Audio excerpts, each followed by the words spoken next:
Today's case, the Scarecrow. Official diagnosis, imposter syndrome. We first meet our straw-stuffed sweetheart hanging on a post in the middle of a cornfield, literally stuck in place apologizing for existing. Dorothy shows up, and within 30 seconds he's like, "I'm not very bright, you see. I haven't got a brain, only straw." Sir, you just held a conversation, articulated your situation, and managed a joke. This is how imposter syndrome walks and talks. Completely functional, often talented, but deeply convinced that they're one wrong step away from being exposed as a fraud. Scarecrow's whole introduction is basically, "Hi, I'm charming, articulate, and capable, but I've decided to identify as stupid." Now here's the gag. Throughout the whole journey, our allegedly brainless boy keeps solving things. He comes up with the idea of which direction to go when Dorothy's lost. He figures out how to get apples from the talking trees by making them throw fruit.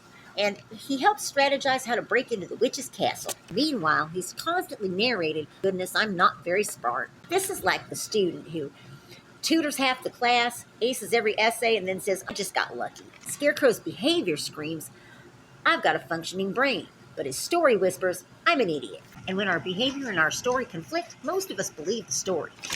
Now, let's talk environment. Scarecrow has spent his whole existence tied to a pole surrounded by crows whose only contribution was caw, caw, you're useless, you can't even scare us, you're just a joke. Now, if you had a chorus of feathered haters heckling you all day, you might internalize a few things too.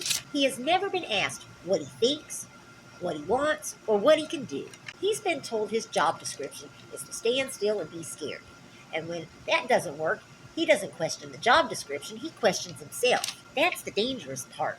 When a role is badly designed, we don't say, "This role is nonsense." We say, "I must be failing the role." Students do this, teachers do this, and creators do this. The system is unreasonable, but we still decide that it must be me. Now, imposter syndrome is when you have evidence of your competence, but your feelings have not received the memo. It sounds like, "I just got lucky. They're going to find out I don't belong here," or "If I ask a question, they'll realize I shouldn't be in this class or job or program." Fast forward to the Emerald City.